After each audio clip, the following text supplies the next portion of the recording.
So the slightly more observant of you will have noticed that since I moved to London, there's a bookshelf behind me. And over the last 4 or 5 weeks, there have been progressively more and more books on the shelf.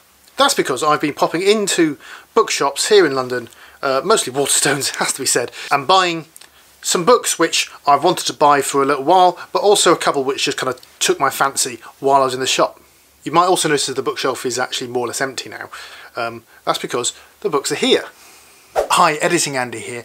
There's just a couple of things that happened since recording the video which I'm going to pop into. They're just going to turn up at the end, including a large announcement to which I'm going to make, so keep watching to the end to find out. Back to Past Andy for the main bit of the video. Now, there are a few books which I've read already before I got to London, and they are here. I'm not going to go into them too much, but you can see. Basically, they're Carrie and Hannah's books.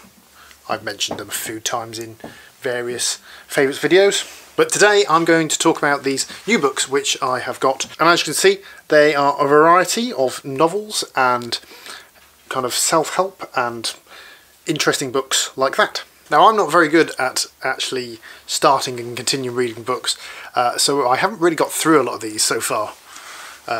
In fact, I've read one, partway. But nevertheless, the reason why I picked this up is because I wanted to pick them up, and therefore I'm now going to go through them all. And here's the first one. It is Emma Blackery's Feel Good 101. Now, Emma Blackery is a musician and YouTuber, and you might recognise her from the Apple event for a few weeks back, because she was the person who unexpectedly got featured on the Apple Music service.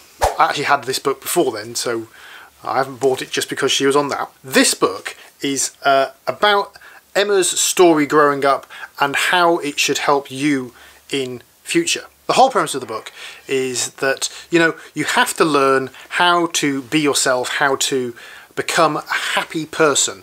And the only way you can do that is by going through life and potentially making mistakes, and then take control of your life, because there's nobody else which is going to take control of your life. You have to. And although I haven't read any of this book yet, because I'm not very good at reading, I will be, and I hope I will find it really quite useful, and you might too. Next is a book that you might recognise. It's by a little known author called J.K. Rowling, and it's the third book in the Harry Potter series, The Prisoner of Azkaban.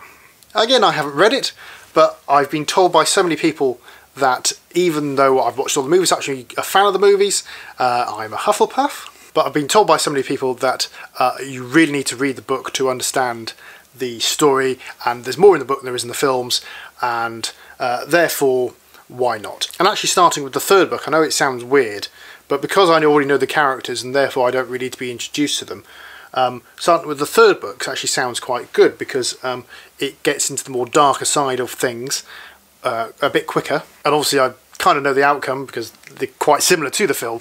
But it means if I started with the first one, then I probably wouldn't have enjoyed it too much, because it would be really quite... I'd know everything. So this is, I think it's going to be quite interesting starting with the third book, and we'll go on from there. Next is a book that when I heard it was coming out, I wanted to buy. It's called How Not to Be a Boy by Robert Webb of Mitchell & Webb and television fame. The whole premise of the book is that boys are taught that they shouldn't cry, that they should play tough sports, that they shouldn't have any feelings, and they should definitely drink some beer. Now, I wasn't really taught that growing up by my mum, and I don't seem to have come out that badly. The book tackles gender norms when it comes to men specifically. And frankly, in the 21st century, a lot of these gender norms don't really make a lot of sense. I mean, I'm a straight guy, yeah? I like musicals, I like Eurovision, I talk openly about sex on the internet.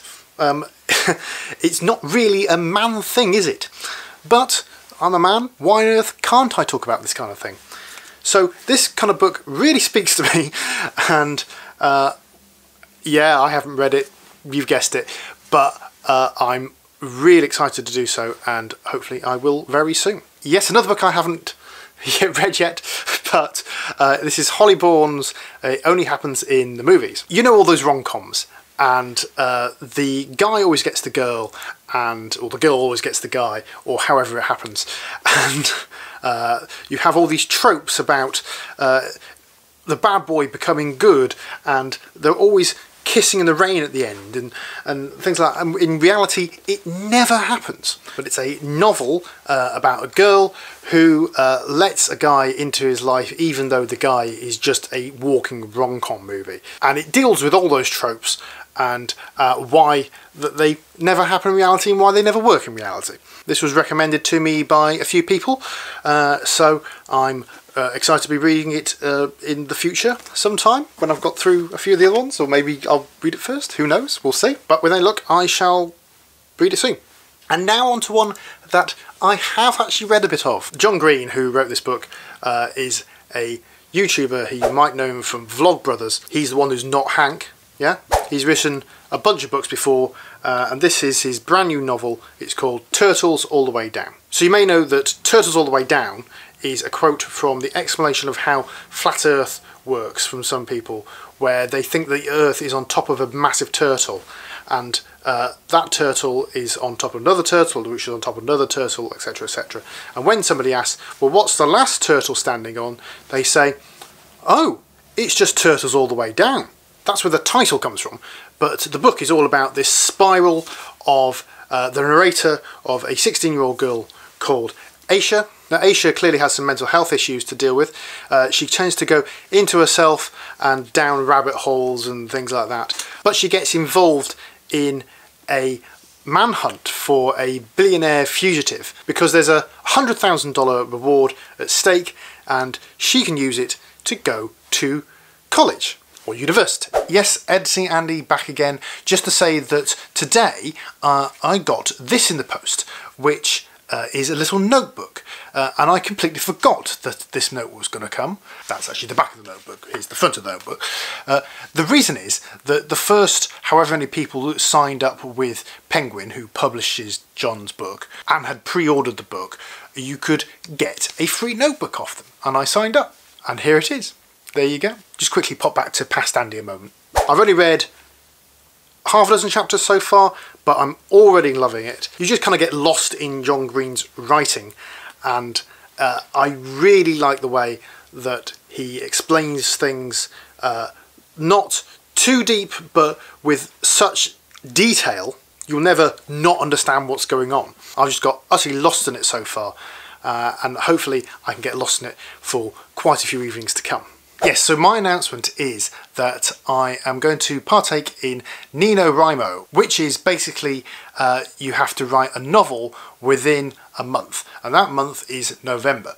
So as of today, when this video comes out, up until the end of the month, I have that much time to write 50,000 words. At time of recording, I don't really know what I'm going to write, so why not leave some titles in the comments, and I'll see if I can pick one of those for my novel. Okay, back to Past Andy for the last time now. So thank you for watching. I hope you enjoyed the video. If you did, then why not give it a thumbs up just down below, or you can subscribe by clicking just up there, or you can watch another video by clicking just there. Thanks again for watching, and I shall see you next time. Bye bye.